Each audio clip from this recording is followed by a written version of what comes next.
Trading the Zone, de Mark Douglas. Capítulo 11. Segunda parte.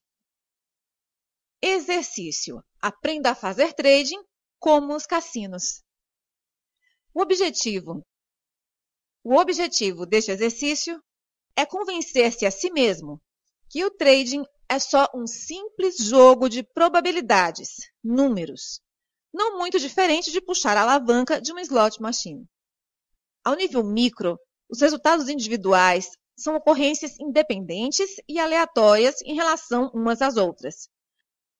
Ao nível macro, os resultados de uma série de trades irão produzir resultados sustentados. Do ponto de vista das probabilidades, isto significa que, em vez de ser uma pessoa a jogar numa slot machine, como trader, você é o próprio cassino. Se 1. Tiver um sistema que coloque as probabilidades de sucesso a seu favor. 2. Conseguir pensar o trading de forma adequada, as 5 verdades fundamentais. E 3. Conseguir fazer tudo o que precisa durante uma série de trades. Assim como os donos dos cassinos, irá controlar o jogo e ser um vencedor consistente. Preparar o exercício. Escolha um mercado. Pode negociar em ações ou contratos de futuros, não importa qual, desde que tenha a liquidez necessária e respeite os requisitos para transacionar pelo menos 300 ações ou 3 contratos de futuros por trade. Escolha um conjunto de variáveis de mercado que definam uma oportunidade. Pode ser o sistema de trading que queira. Pode ser matemático ou gráfico, com base na leitura e análise de gráficos de padrões de preços. Não importa se o sistema é concebido por si ou não, nem tem de perder muito tempo ou ser meticuloso a descobrir ou desenvolver o melhor sistema ou o sistema certo. Este exercício não é sobre o desenvolvimento de sistemas e não é um teste às suas capacidades analíticas. De fato, as variáveis que escolhe podem até ser consideradas medíocres pelos padrões da maioria dos traders, porque aquilo que vai aprender ao fazer este exercício não depende do fato de ganhar ou não dinheiro na realidade. Se considerar este exercício um investimento de formação, irá reduzir o tempo e esforço que possa gastar, noutras circunstâncias, a encontrar as oportunidades mais lucrativas. Não farei quaisquer recomendações especiais quanto ao sistema ou variáveis que deve usar, porque parto do princípio que a maioria das pessoas que lê este livro já tem algum grau de conhecimento de análise técnica. Há centenas de livros disponíveis sobre o tema. Qualquer que seja o sistema que escolha, tem de estar conforme com as seguintes especificações. Abrir uma posição. As variáveis que usa para definir a sua oportunidade têm de ser muito precisas. O sistema tem de ser concebido de modo a que não seja preciso tomar quaisquer decisões subjetivas ou emitir opiniões sobre se a sua oportunidade existe ou não. Se o mercado estiver alinhado de acordo com as variáveis rígidas do seu sistema, então tem um trade. Se não, não tem um trade. Ponto final. Nenhum outro fator externo ou aleatório pode entrar na equação. Saída em stop loss. As mesmas condições aplicam-se para a saída de um trade que não está a funcionar. A sua metodologia tem de lhe dizer exatamente quanto precisa de arriscar para descobrir se o trade irá funcionar. Há sempre um ponto ótimo em que a possibilidade de um trade não funcionar é tão reduzida, especialmente em relação ao potencial de ganho, que é preferível aceitar a perda e limpar a mente para agir sobre a oportunidade seguinte. Deixe a estrutura do mercado determinar onde é esse ponto ótimo, em vez de gastar uma quantidade incerta de dinheiro a arriscar num trade. Em qualquer caso, seja qual for o sistema que escolher, tem de ser absolutamente exato, não permitindo qualquer tomada de decisão subjetiva. De novo, nenhuma variável externa ou aleatória pode entrar na equação. Período de tempo. A sua metodologia de trading pode ser aplicada a qualquer período de tempo que lhe convenha, mas todos os seus sinais de entrada e saída têm de ser baseados no mesmo período de tempo. Por exemplo, se usar variáveis que identificam um padrão especial de suportes e resistências num gráfico de barras, um período de 30 minutos, então os seus cálculos de risco e de objetivos de lucro também têm de ser determinados para o mesmo período de tempo. No entanto, fazer trade num determinado período de tempo não o impede de usar outros períodos como filtros. Por exemplo, pode ter como filtro uma regra que estabelece que só abre novas posições na tendência principal. Há um antigo axioma de trading que diz que a tendência é sua amiga. Significa que existe uma probabilidade mais elevada de sucesso quando tem uma posição aberta no sentido da tendência principal, se existir. De fato, o trade com menos risco, com maior probabilidade de sucesso, ocorre quando compra na tendência altista ou vende na tendência de queda do mercado. Para ilustrar como esta regra funciona, digamos que escolheu identificar padrões de suporte e resistência no período de 30 minutos. A regra é que só vai negociar no sentido da tendência principal.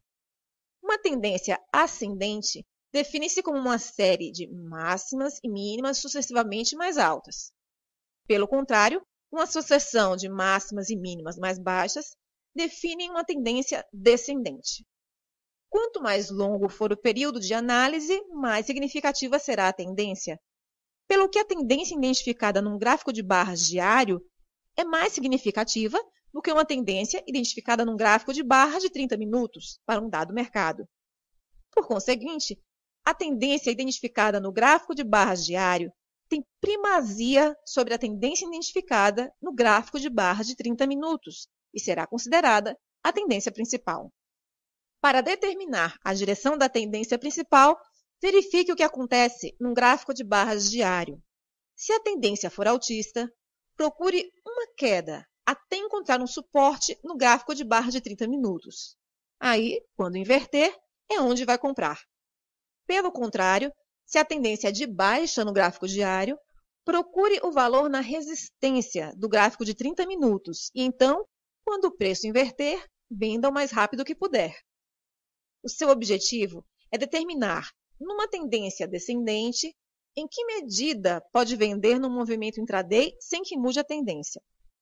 Numa tendência altista, o seu objetivo é determinar em que medida pode comprar no movimento intraday sem que mude a tendência. Normalmente, há muito pouco risco associado a estes pontos de suporte e resistência intraday, porque não temos de deixar o mercado ultrapassá-los muito para que nos diga que um determinado trade não está a funcionar.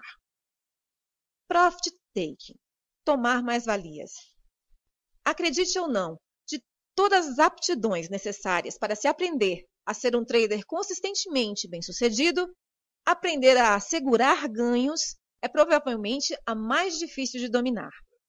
Entram na equação uma profusão de fatores pessoais e psicológicos, frequentemente muito complicados, ao que acrescenta a eficácia da nossa análise de mercado.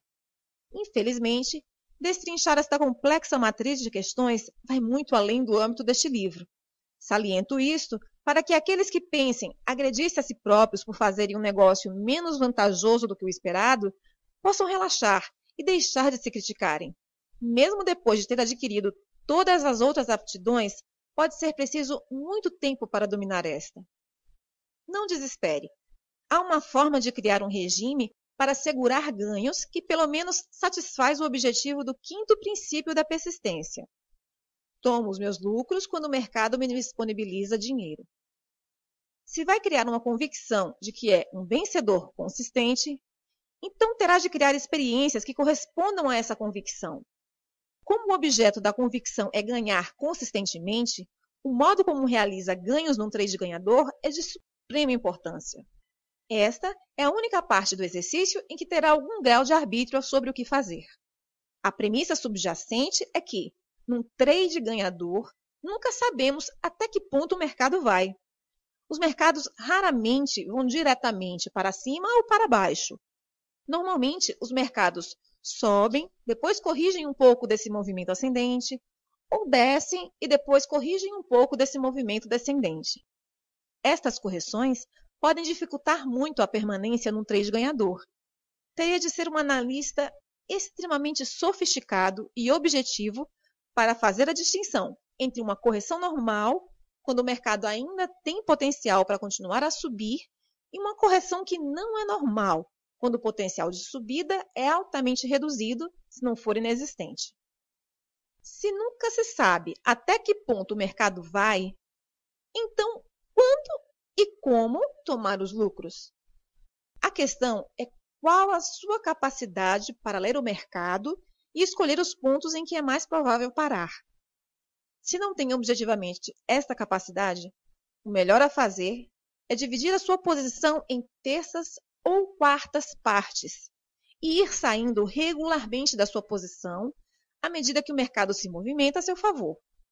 Se está a transacionar contratos de futuros, isso significa que a sua posição mínima para um trade é de pelo menos 3 ou 4 contratos.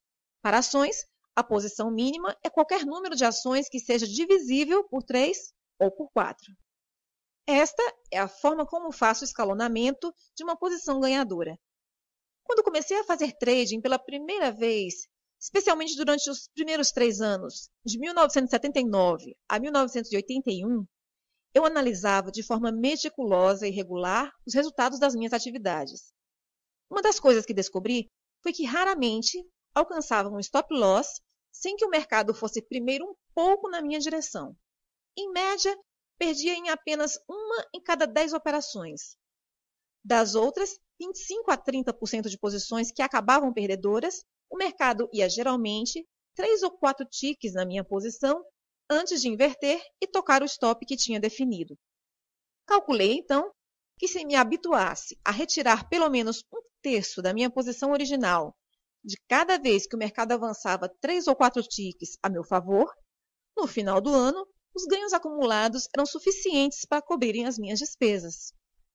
Até hoje, sem reservas ou hesitações, sempre que o mercado me dá algo a ganhar, retiro sempre uma parte de uma posição com ganhos. Quanto? Depende do mercado. Será sempre um montante diferente em cada situação. Por exemplo, em futuros de obrigações do Tesouro, fecho um terço da minha posição quando ganho 4 ticks. Num trade de obrigações, que normalmente é menos arriscado, espero 6 ticks para descobrir se a posição vai funcionar. Usando um trade de 3 contratos, como exemplo, eis como funciona. Se abrir uma posição e imediatamente o mercado inverter contra mim, sem me dar pelo menos 4 ticks primeiro, fecho a posição com 18 ticks de perda, embora, como expliquei, não seja frequente isso acontecer. É mais provável que o preço se mova a meu favor antes de inverter contra mim.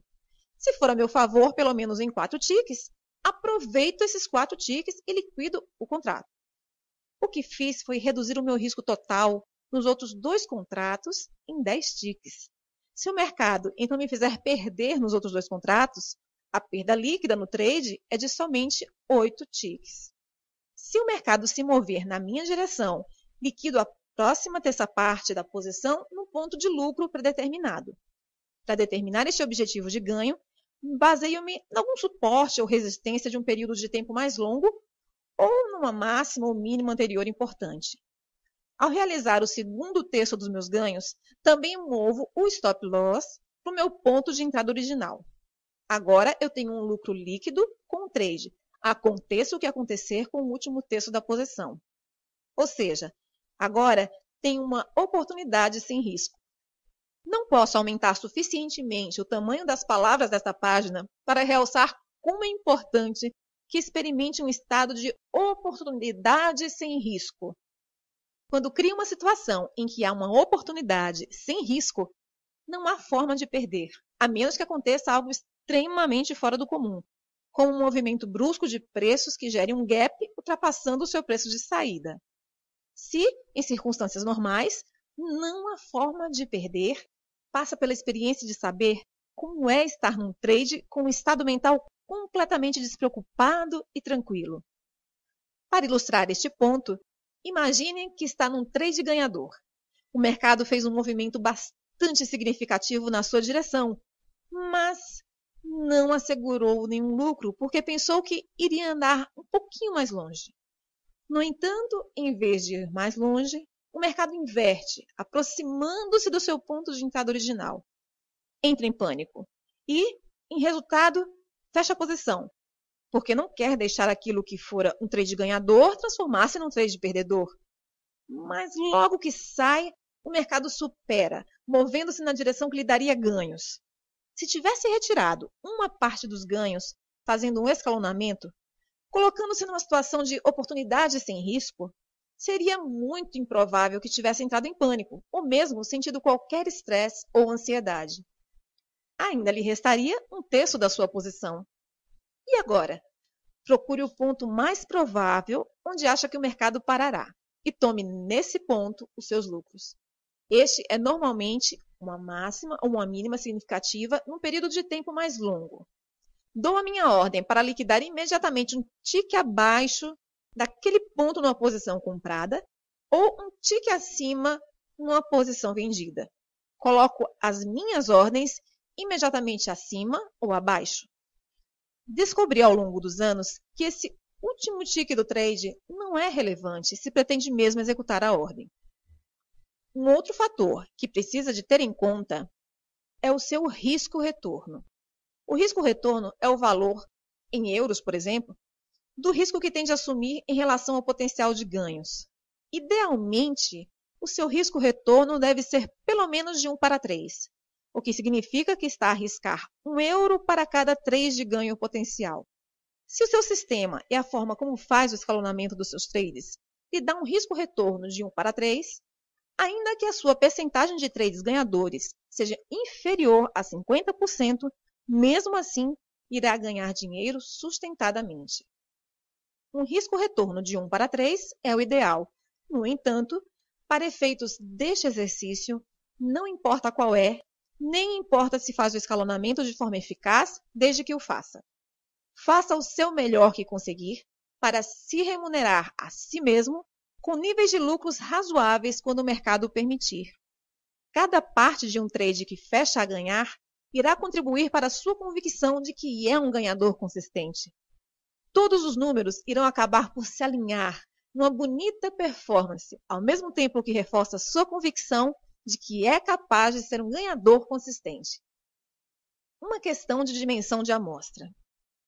O trader comum praticamente vive ou morre emocionalmente com base nos resultados do trade mais recente.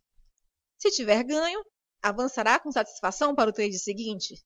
Se não, começará a questionar a viabilidade do seu sistema.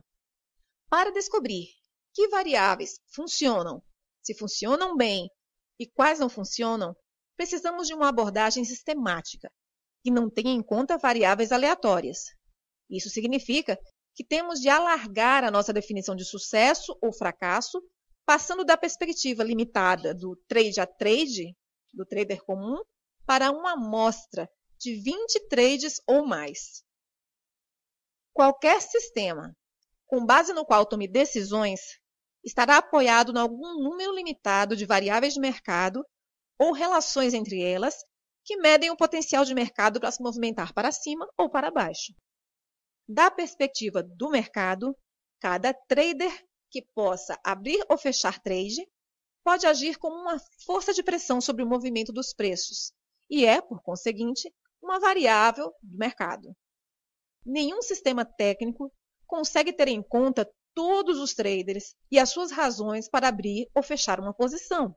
Assim, qualquer conjunto de variáveis de mercado que determinam uma oportunidade são como uma fotografia de uma queda d'água, captando apenas uma parte muito limitada e instantânea da realidade. Quando aplicamos um conjunto de variáveis ao mercado, elas podem funcionar muito bem ao longo de um período de tempo alargado. Mas, depois de um certo período, podemos descobrir que a sua eficácia diminui. Isto acontece porque a dinâmica subjacente à interação entre todos os participantes, o mercado, está a mudar. Entram no mercado novos traders que, com suas próprias interpretações do que está em alta ou em baixa, e outros traders saem. Pouco a pouco, essas mudanças afetam a dinâmica subjacente ao modo como o mercado se movimenta. Nenhuma fotografia, um conjunto rígido de variáveis, consegue ter essas mudanças sutis em consideração. Podemos compensar essas mudanças sutis na dinâmica subjacente à movimentação do mercado e manter ainda uma abordagem consistente, negociando em dimensão. O número de trades, a amostra, tem de ser suficientemente grande para dar às suas variáveis um teste justo e adequado, mas, ao mesmo tempo, suficientemente pequeno para que, se a sua eficácia diminuir, a possa detectar antes de perder muito dinheiro. Descobri que uma amostra de pelo menos 20 trades preenche esses dois requisitos. Testar. Quando tomar uma decisão relativamente a um conjunto de variáveis que estejam em conformidade com estas especificações, precisa de as testar para ver até que ponto funcionam. Se tiver o software de teste adequado, provavelmente já conhece os procedimentos. Se não tiver software de teste, pode desenvolver o seu próprio sistema de provas. Em qualquer caso, recorde-se que o objetivo do exercício é usar o trading como um veículo para aprender a pensar objetivamente, na perspectiva do mercado, como se fosse um jogador de cassino. Neste preciso momento, o desempenho final do seu sistema não é muito importante, mas é importante que tenha uma clara ideia daquilo que pode esperar em termos de ganho e perda. O número de trades ganhadores em relação ao número de trades perdedores no total de trades envolvidos. Aceitar o risco. Um requisito para este exercício é que saiba de antemão exatamente qual é o seu risco em cada trade numa amostra de 20 trades. Como sabe agora, conhecer o risco e aceitar o risco são duas coisas diferentes. Quero que se sinta o mais à vontade possível com o valor em euros ou dólares do risco que está a correr neste exercício. Como o exercício exige que se use uma amostra de 20 trades, o risco potencial é que perca em todos os 20 trades. Este é, obviamente, o pior cenário. É uma ocorrência tão provável como a de ganhar em todos os 20 trades, o que significa que não é muito provável. No entanto, é uma possibilidade. Por conseguinte, deve preparar o exercício de um modo que possa aceitar o risco em valor de perder em todos os 20 trades. Se não se sentir à vontade, pode reduzir o valor do risco, simplesmente reduzindo o número de ações por trade até chegar a um ponto em que esteja à vontade com o risco total acumulado para os 20 trades. O que não quero que faça é que mude os parâmetros de risco estabelecidos para satisfazer os seus níveis de conforto. Só mude a variável se for necessário num contexto de análise técnica. Se tiver feito todo o possível para reduzir a sua posição e descobrir que ainda não está à vontade com o valor acumulado de perder nos 20 trades, sugiro que faça o exercício com uma conta demo. Com uma conta destas, tudo sobre o processo de realizar e abandonar trades é exatamente o mesmo como se tratasse de uma conta real, exceto o fato de os traders serem virtuais. Assim, não tem na realidade qualquer dinheiro em risco. Estas contas são uma excelente ferramenta para praticar em tempo real em condições de mercado reais. Fazer o exercício. Quando tiver um conjunto de variáveis concordantes,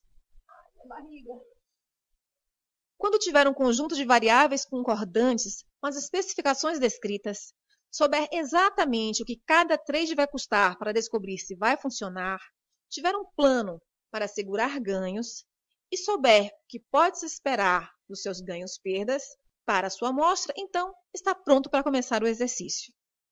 As regras são simples. Opere com o seu sistema exatamente como o concebeu. Isto significa que tente se comprometer a transacionar pelo menos nas próximas 20 ocorrências dos seus indicadores de oportunidade, não somente no próximo trade ou no próximo par de trades, mas em todos os 20, aconteça o que acontecer. Não se pode desviar, nem se deixar influenciar por quaisquer outros fatores externos ou mudar as variáveis até ter concluído os 20 trades. Ao preparar o exercício com as variáveis rígidas e relativamente fixas que definem o seu sistema e com o compromisso de executar cada trade da sua amostra, criou um regime de trading que replica o modo como um cassino funciona. Por que é que cassinos ganham dinheiro consistentemente num acontecimento que tem um desfecho aleatório, porque eles sabem que durante uma série de acontecimentos, as probabilidades jogam a seu favor. Eles também sabem que, para realizar os lucros das probabilidades favoráveis, têm de participar em todos os acontecimentos. Não se podem envolver num processo de escolha cuidadosa da rodada de blackjack, da volta da roleta ou do lançamento de dados em que vão participar, tentando prever antecipadamente o desfecho de cada um destes acontecimentos.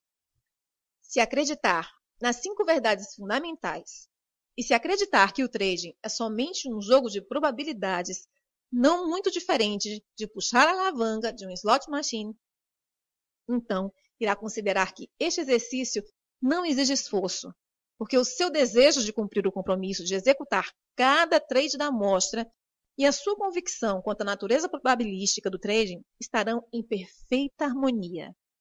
Em resultado, não sentirá medo, resistência ou pensamentos desviantes, o que poderia então impedir de fazer exatamente o que precisa de fazer, quando precisa de o fazer, sem reservas ou hesitações. Nada. Por outro lado, se ainda não lhe ocorreu, este exercício vai criar uma colisão frontal entre o seu desejo de pensar objetivamente em probabilidades e todas as forças dentro de si que estão em conflito com este desejo. A dificuldade de realizar este exercício é proporcional à intensidade com que estes conflitos existam na sua mente. Numa medida ou noutra, irá experimentar exatamente o oposto daquilo que descrevi no parágrafo anterior. Não fique surpreendido se considerar as primeiras tentativas de realizar este exercício praticamente impossíveis.